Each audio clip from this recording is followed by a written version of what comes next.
Assalamualaikum majikan, hari ini kita akan membahas sebuah kasus yang ini disclaimer dulu ya, cukup gila dan ekstrim. Jadi diharapkan bijak dalam menonton dan persiapkan perut kalian nih karena dijamin akan nyari plus mules banget dengernya. Ditambah ada sedikit plot twist dari kasus ini yang cukup membuat kaget, gengs. Nah, ini adalah sebuah kasus dari wanita Filipina yang perawakannya sih dilihat nih bener kayak laki-laki banget. Sampai-sampai orang kalau ngeliat ya yakinnya dia tuh laki-laki kirain. Jadi pada tanggal 20 Mei 2021, sekitar jam 1 siang tuh di daerah Barangay Bagong Silangan, Quezon, Filipina, ada seorang pengembala sapi bernama Rey de la Cruz. Cakep banget ya nama pengembala sapinya, Rey de la Cruz begitu.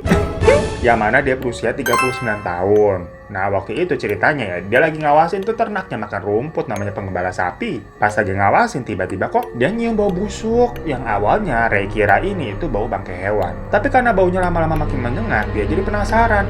Ini bangkai apaan sih, kok baunya menyengat banget? Jadi sengaja deh dia memang cari-cari tuh sumber baunya dari mana. Ternyata yang ditemukan itu bukanlah bangkai hewan. Tapi ada orang yang memang sudah mulai membusuk keadaannya, nggak pakai apa-apa, nggak pakai busana. Plus kondisinya juga sangat mengerikan. Ngeliat begitu si Rey nggak berani ngedekat. Cuma dari posisinya berdiri nih kelihatan jelas kalau orang tersebut ngalamin banyak luka serius. Ya dari situ si Rey ini langsung lari tuh lapor ke polisi dan polisi pun langsung ngecek TKP dan membawa orang tersebut untuk diotopsi. Tapi pas polisi tadi nyampe tuh, mereka juga memang sudah melihat jelas ada beberapa luka macam kayak memar di orang tersebut dan tubuhnya itu juga sudah mulai digerogoti sama belatung. Tapi yang paling sedih dan membagongkan, ada 2 batang kayu yang tertancap di area pribadinya, guys. Jadi dari depan sama dari belakang. Dan diperkirakan orang tersebut ini sudah meninggal 3 hari sebelum tadi ditemukan. Di sekitaran situ juga akhirnya ditemukan nih ada pakaian yang sepertinya punyanya orang tersebut, pakaian laki-laki. Tapi memang dilepas paksa, jadi ada kaos putih, celana kotak-kotak hitam merah, sama dalaman berwarna biru. Namun kan orang ini nggak pakai apa-apa. Walaupun sekilas penampakan kayak laki-laki, tapi kalau dilihat dari area pribadinya, lo kok perempuan. Nah pokoknya selain benda-benda tadi tuh nggak ditemukan apa-apa lagi. Maksudnya nggak ada dompet atau kartu identitas untuk mengenali ini siapa sih orangnya sebenarnya, wanita atau perempuan. Wanita atau perempuan, wanita atau laki-laki. Karena wajahnya sendiri udah sulit dikenali, abisnya babak belur dan membusuk. Namun ada 3 tato di tubuhnya yang sepertinya bisa menjadi petunjuk, gengs. Dimana di tangan kiri ada tato bertuliskan Isheng, dan di tangan kanan nih ada tato gambar berlian sama gambar mawar. Berita penemuan orang yang sudah tidak bernyawa ini tentunya langsung menyebar cepat, yang membuat warga sana langsung berbondong-bondong ke TKP mau ngelihat. Ya biasa kalau ada kejadian seperti ini kan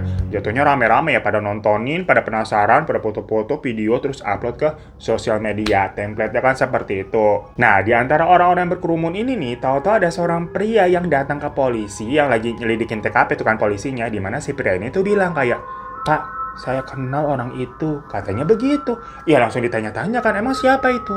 Dia bilang orang tersebut namanya Nori Fietria atau biasa dipanggil dengan Ibeng. Tulisannya Ebeng tapi bacanya katanya Ibeng, dan dia adalah seorang wanita bukan laki-laki. Ya polisi nanya, "Loh kok kamu tahu kalau itu Ibeng?" gitu ya. Maksudnya mukanya aja kan udah nggak dikenalin. Nah si pria tadi tuh bilang kalau dia tahu dari tato yang ada di tubuhnya Ibeng itu. Oh ya masuk akal. Makanya untuk itu polisinya nih bilang katanya mau manggil komandannya dulu ya, mau ngasih info ini nih, kamu sebentar di sini dulu jangan kemana-mana ya, saya mau manggil komandan saya. Tapi pas begitu polisinya balik udah bawa komandannya nih, pria yang tadi ngaku kenal hilang, kagak ada. Lah kemana kok tato hilang? Itu tadi pria ini sebenarnya orang apa bukan? Lah kok jadi teman cerita kali ah. Ya walaupun si informan itu tuh hilang ya, setidaknya polisi ini udah dapat sebuah informasi identitas orang tersebut ternyata namanya Ibeng kan. Tinggal dicocokin lah dari database dan nyari kebenarannya apakah benar orang tersebut Ibeng. Nori Fitria atau Ibeng ini tuh merupakan anak pertama dari pasangan Cheritria dan Romel Miklat. Dimana sebenarnya Ibeng ini masih punya 2 adik lagi, dan mereka semua hidup dalam kondisi yang bisa dibilang serba kekurangan, geng. Sampai terpaksa harus pada putus sekolah dan bekerja untuk memenuhi kebutuhan hidup keluarga. Dan sebagai anak yang paling tua, Ibeng ini dikenal sebagai seseorang yang pekerja keras. Dia tidak pernah mengeluh dan gak pernah ngerepotin orang tuanya juga. Dari kecil nih pokoknya dia udah biasa menghidupi dirinya sendiri. Pokoknya mandiri lah. Bahkan dia ngebantu perekonomian keluarga. Ibeng pokoknya ini tipe-tipe orang yang mau kerja apapun. Walaupun dia perempuan ya, kadang dia mau jadi tukang cuci piring, pelayan restoran, pokoknya kerja serabutan, ngangkat-ngangkat barang gitu ya. Semuanya dia kerjain, yang penting ada uangnya. Dan misalkan kalau udah gajian nih, dia nggak pernah lupa untuk ngasih ke orang tuanya. Basicnya nih anak baik-baik kok. Cuma memang penampilannya agak berbeda dari orang kebanyakan, cukup nyentrik lah. Ya mungkin itu sebagai bentuk mekanisme bertahan hidup kalau dia adalah wanita tangguh tapi kemampuannya seperti laki-laki nih semangatnya, nggak ada sisi menye-menye-nya. Dan waktu itu di masa awal-awal TikTok lagi booming di Filipina, ya Ibang juga nggak mau ketinggalan. Dia sering tuh posting ya nari-nari namanya TikTok gitu ya, bareng pacarnya, sampai punya followers 70 ribuan. Dari situ dia bisa mendapatkan uang tambahan lah, macam endorse ataupun gift stiker-stiker TikTok. Makanya di usianya akhirnya 21 tahun, Ibangnya itu mulai mencoba hidup mandiri di mana dia menyewa rumah. Tapi dia nggak tinggal sendirian, melainkan sama pacarnya itu yang juga seorang perempuan. Jadi memang Ibang ini lesbiola ya gengs ya. Gayanya itu yang laki menunjukkan role-nya sebagai laki-laki dan pacarnya itu bisa lebih feminin jatuhnya. Dan semua itu ya terang-terangan Ibang tunjukkan di sosial media juga. Maksudnya ya dia memang menunjukkan siapa pacarnya dan statusnya sebagai penyuka sesama perempuan. Nah ternyata seminggu sebelum penemuan Ibang di kebun tadi itu diketahui dia sempat berantem sama si pacarnya itu. Berantemnya ini berantem besar gengs, yang membawa si Ibang nih sampai pergi dari rumah yang tadi dia sewa tuh untuk pulang ke tempat orang tuanya. Karena dia mau menenangkan diri tuh. Pokoknya dia pulang ke rumah orang tuanya itu tanggal 14 Mei 2021. Nah, selama 3 hari berada di rumah orang tuanya, Ebeng ini ya kadang keluar cari angin, kadang di rumah bantu-bantu orang tuanya beberes. Pokoknya bisa dibilang kegiatannya mah normal-normal aja. Sampai ada satu waktu pas Ebeng lagi keluar, nggak lama dia ngabarin ibunya tuh, bilang, "Bu, Ebeng pulang telat ya, ini lagi main sama temenku," katanya begitu. Nah, si Ebeng ini kan udah gede ya, kemarin-kemarin aja dia juga udah tinggal sendiri. Jadi kalau sekedar ngabarin pulang telat perkara mau main itu bukan sesuatu hal yang harus dipusingin sama ibunya dong. Namun ternyata Ebe ini bukan sekedar pulang telat, melainkan nggak pulang-pulang. Ditunggu sampai tengah malam nggak ada kabar. Di chat juga centang satu, di telepon nggak aktif. Nah di situ orang tuanya Ebeng pastinya mulai khawatir. Takutnya si Ebeng ini kenapa gitu kan, kenapa nggak ada kabar. Tapi mau minta tolong kemana dan mencari kemana juga bingung. Semua saudara dan kenalannya Ebeng udah ditanyain, pada bilang kayak nggak tahu Ebeng kemana. Mau lapor polisi juga ini belum 2 kali 24 jam. Perkara tadi tuh Ebeng udah dewasa. Jadi lah orang tua Ebeng cuma bisa pasrah aja menunggu kepulangannya Ebeng. Singkat cerita, 2 hari berlalu nih, di tanggal 19 Mei 2021, karena ini udah 2 kali 24 jam jatuhnya ya, barulah keluarga Ibeng nih melaporkan Ibeng nih hilang gitu kepada polisi. Yang besoknya, adiknya Ibeng tuh yang bernama Jeremy Nicholas, melihat berita di Facebook atas adanya pemberitaan penemuan orang yang lokasinya memang tidak jauh dari tempat mereka tinggal. Dimana tadi kan kita udah cerita ya, pas kejadian tuh banyak orang yang ngumpul, foto-foto gitu kan, terus upload ke sosial media. Nah ternyata ada gunanya nih gengs, biar beritanya meluas sampai akhirnya ke keluarganya Ibeng sendiri. Yang pas dilihat postingan orang-orang tersebut, Jeremy ini langsung feel nggak enak sambil tapi tetap berdoa mudah-mudahan orang yang ditemukan itu bukanlah kakakku Ibeng. Namun tetap aja dia langsung nyoba tuh nyamperin ke TKP buat mencari tahu sambil harap-harap cemas. Dan pas sampai ke TKP, itu polisi lain kan sudah dipasang ya. Namun memang Jeremy tidak bisa mendekat untuk memastikan itu Ibeng atau bukan. Ditambah kondisinya tadi kan udah kita bilang ya, mohon maaf banget nih, sulit dikenali majikan. Cuma begitu dia udah dapat info kalau tubuh tersebut ada tato tulisan Isheng, terus ada mawar sama diamond juga, Jeremy langsung tahu kalau itu adalah kakaknya Ibeng. Dia nangis sejadi-jadinya sambil menelepon ibunya bilang kalau Ibeng sudah ketemu tapi sudah tidak bernyawa. Dengar kabar begitu, tentunya reaksi ibunya ini cuma bisa diem aja karena saking lemes antara percaya dan nggak percaya. Menurut ibunya, Ibeng itu memang gayanya tomboy banget ya, macam kayak rebel, galak gitu. Tapi bukan tipe-tipe orang yang suka nyari ribut apalagi punya gara-gara. Setahu ibunya, Ibeng ini tuh nggak punya musuh. Makanya ibunya ini yakin kalau kematiannya Ibeng itu ada hubungannya sepertinya dengan teman-teman yang ngajak Ibeng main tuh. Kan terakhir kali Ibeng bilangnya nelfon ibunya pulang telat karena dia mau main sama temennya kan begitu kan. Ya dari situ polisi makanya menelusuri nih siapa teman-teman Ibeng yang dimaksud itu. Ternyata salah satunya ada yang bernama Zender Sela Cruz alias Dugong panggilannya. Beneran gengs, memang Dugong, tapi kan ini di Filipina. Mungkin nama Dugong itu kayak wajar kali ya. Kalau di sana mah jatuhnya kayak ngatain Dugong lo begitu. Nah, di mana si Dugong ini tuh adalah orang yang pas di TKP tuh tiba-tiba nyamperin polisi bilang kalau kenal kan, nyebutin itu adalah Ibeng. Tapi abis polisinya balik lagi bawa komandannya lah, udah hilang. Ya itu si Dugong ternyata. Dari situ polisi mencoba mencari tahu nih latar belakangnya Dugong dan akhirnya ketemu. Ya langsung deh diinterogasi. Ditanyakan, kok kamu waktu itu bisa langsung tahu kalau itu tuh Ibeng di TKP? Apa iya hanya berdasarkan kamu ngeliat tatonya aja, dan kenapa waktu itu kamu pergi? Kan udah saya bilang kamu di sini aja. Ya Dugong menjawab kalau sebelumnya kan udah saya jelasin Pak, memang saya ngeliat tatonya, saya kenal itu Ibeng. Dan waktu itu saya pergi, habisnya Bapak lama datangnya kirain nggak datang lagi. Udah saya pergi ada urusan. Ditanya lagi nih sama polisi, berarti kamu dekat nih dengan si Ibeng nih. Cuma di situ Dugong mengakunya dia tahu si Ibeng ini tuh dari TikTok doang. Namun pas ngomong begitu si Dugong nunduk gitu kayak nggak berani eye contact sama polisinya, macam kelihatan kayak gelisah. Ya makanya polisi mikir nih kayaknya Dugong kok agak-agak mencurigakan ya.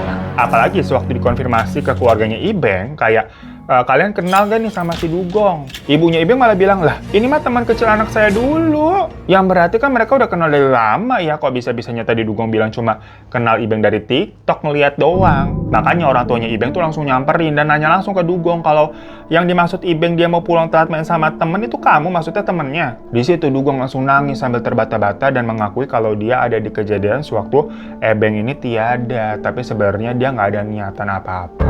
Jadi ceritanya nih gengsi ya, pada malam itu Ibeng, Dugong, sama ada satu teman mereka nih namanya Kristal, itu bertiga pergi minum-minum sampai mabok. Hingga di jam 1 dini hari, mereka nih ada niatan untuk balik tuh, apalagi besoknya katanya si Kristal ini memang harus kerja. Ya udah balik tuh mereka bertiga naik mobilnya si Dugong. Nah, orang pertama yang diantarin dan diturunin dari mobil tersebut adalah si Kristal, karena jarak rumahnya tuh paling dekat sama tadi tempat mereka nongkrong. Tapi begitu Kristal udah turun, udah nggak ada di mobil, Ibeng ini katanya malah minta ganjui ke si Dugong. Karena memang si Dugong ini ya terkenal suka ngeganjui begitu loh. Jadi mungkin si Ibeng nih minta. Ya cuma karena tadi kebetulan ada si Kristal, jadinya ya nggak mungkin pada ngeganjui gitu. Karena si Kristal nggak gitu anaknya, mabok-mabokan doang aja paling. Kata Dugong di situ Ibeng bilang lagi mumet banget. Perkara dia kan berantem sama ceweknya tuh. Namun masalahnya memang Dugong lagi nggak bawa ganjui. Karena nggak ada niatan untuk ngeganjui. Perkara tadi ada Kristal ya kita udah bilang ya. Cuma Dugong bilang kalau dia tahu tempat di mana mereka bisa mendapatkan ganjui adalah kenalannya dia. Ya udah dari situ akhirnya mereka lanjut ke sana tuh, ke tempat kenalannya Dugong bernama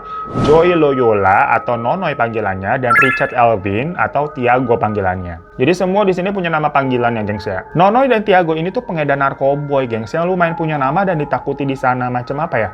Gangster atau preman setempat lah jatuhnya. Nonoy sendiri usianya 30 tahun, sedangkan Tiago itu tuh 34 tahun. Yang jatuhnya mereka berdua lebih tua daripada Dugong ataupun Ibeng yang pada saat itu masih berumur 20 tahunan, 21. Cuma kalau si Dugong itu memang sudah menikah dan punya anak. Pekerjaan sehari-harinya itu sebagai driver online, gengs. Makanya kan tadi mereka naik mobilnya si Dugong. Dan Dugong kenal sama dua gangster ini karena ya apalagi kalau bukan si Dugong sering beli ganjoi ke mereka. Nah, pas sudah sampai di tempatnya Nonoy sama Tiago, Dugong dan Ebeng ini tuh disambut baik sama mereka, dikasih minum sama dikasih ganjoi gratis kayak suruh ngisep bareng-bareng gitu loh. Tapi di situ posisinya si Ibeng akhirnya cuma minum doang, sementara ya kalau Dugong make itu ganjoi. Pertanyaannya bukannya tadi yang pengen katanya si Ibeng ya, kok toto Dugong yang make. Ternyata kalau menurut si Dugong, Ibeng ini tuh memang tipe-tipe orang yang mungkin nggak mau make di sembarang tempat, apalagi ada orang baru, mungkin takut tiba-tiba digerebek atau dijebak gitu kali ya. Jadi pas di sana Ibeng minum doang dan lama-lama mungkin bosen. Maksudnya Ibeng nih bilang pengen ngeganjui di tempat lain aja, jadi jangan lama-lama di situ. Makanya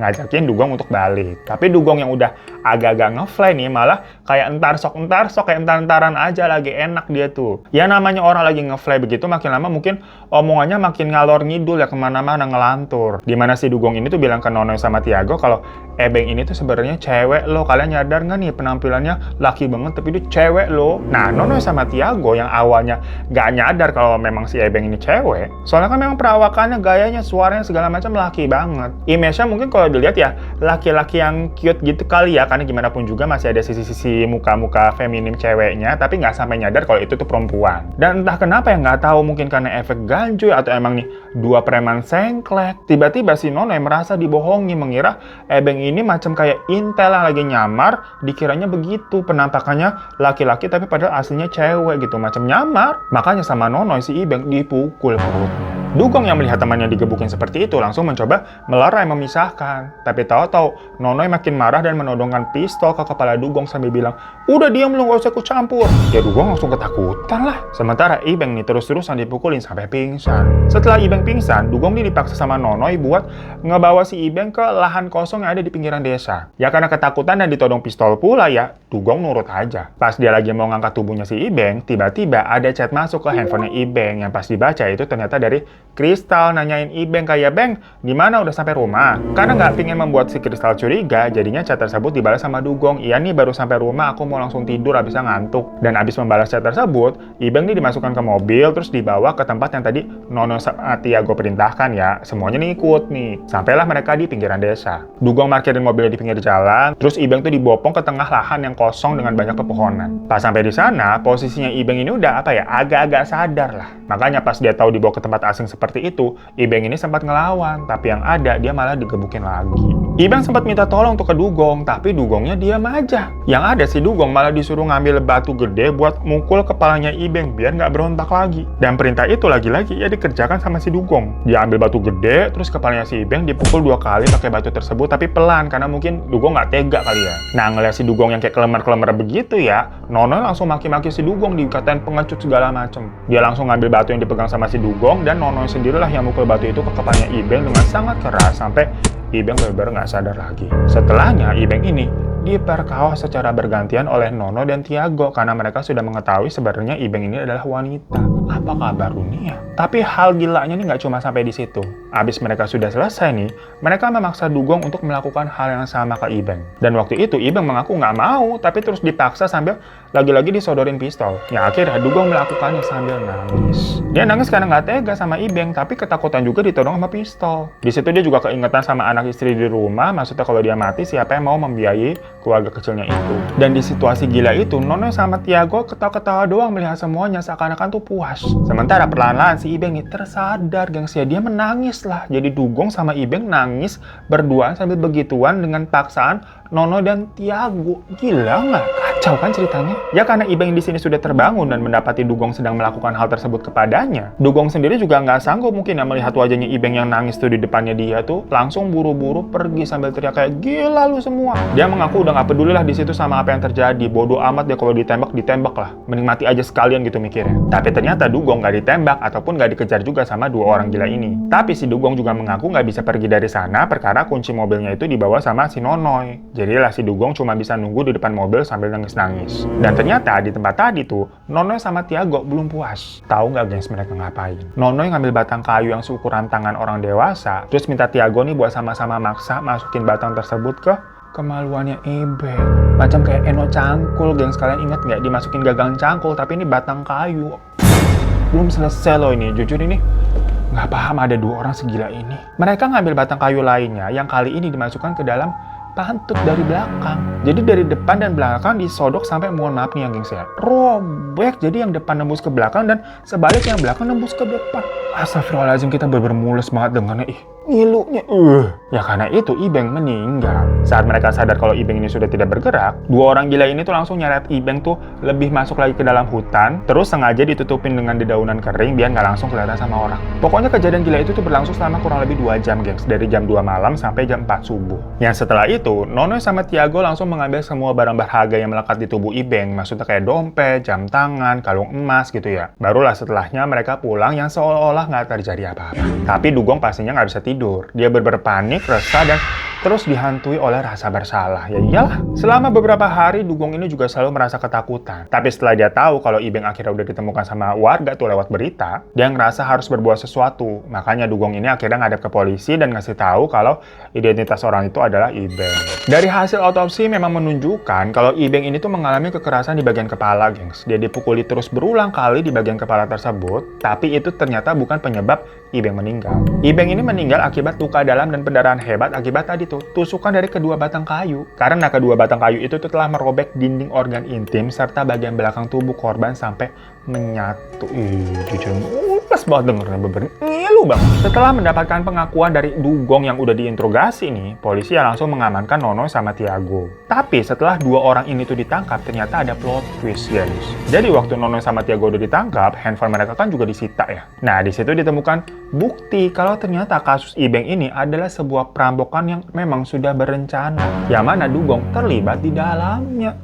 Nah loh, jadi di awal interogasi, ya namanya mungkin mau menyelamati diri sendiri ya, si Dugong ini nggak sepenuhnya jujur dalam bercerita, gengs. Dari bukti percakapan di ponsel yang disita tadi tuh, diketahui kalau ketiga orang ini tuh memang merencanakan perampokan terhadap Ibeng. Bahkan Dugong lah yang ngasih targetnya karena dia nulis, nih gue udah bawa target, ayo kita rampok. Begitulah cerita sebenarnya. Dimana cerita dugong yang bilang tadi tuh Ibe minta Guanju ya, itu bohong gengs. Emang dugong aja yang dasarnya ngajakin Ibeng dulu tuh buat mampir bentar, bilangnya ke tempatnya Nonoy sama Tiago gitu. Emang dasar dugong ya. Dan kenapa dugong tega banget nargetin temannya sendiri seperti itu? Karena ternyata dia punya banyak utang ke Nonoy sama Tiago. Ya utang apa? Utang narkoboy, ngambil barang belum bayar. Makanya harapannya dengan ngerampok Ibeng, utangnya dugong bisa lunas. Yang mana dugongnya berdalih niatannya awalnya tuh hanya untuk merampok Ibeng aja. Dia nggak nyangka kalau Nonoy sama Tiago memperlakukan Ibe seperti itu hingga meninggal. Ya bener-bener tipe-tipe temen yang udah nggak bisa dipercaya lagi lah omongannya. Endingnya Dugong divonis 10 tahun penjara, sedangkan Nonoy sama Tiago tuh masing-masing 21 tahun penjara. Selain itu, semua pelaku nih diwajibkan untuk membayar uang kompensasi kepada keluarganya Ibeng dengan besarannya masing-masing sebesar 331.000 peso atau sekitar 100 juta rupiahan. Ya itulah majikan, sebuah kasus di Filipina yang mirip dengan kasusnya Eno Cangkol dulu ya. Dan di sini juga ada sedikit plot twist dari ceritanya Dugong yang bener-bener hati-hati banget kita dalam bergaul dan memilih orang ya gengs ya. Ternyata memang Dugong banget itu orang. Tapi bagian dua preman yang tadi masukin 2 batang pohon itu bener-bener apa ya, sakit jiwa, kayak ngapain sih, kejam banget. Kita bener-bener ngilu ya. Ya seperti itulah gengs, kasus yang gak kalah gila dari kasusnya Eno Cangkol, tapi ini dari Filipina. Maaf ya kalau ada salah-salah kata. Dan sampai jumpa lagi di kasus-kasus selanjutnya. Assalamualaikum warahmatullahi wabarakatuh. Misteri dunia orang pada kenapa? Misteri dunia memang sudah pada gila.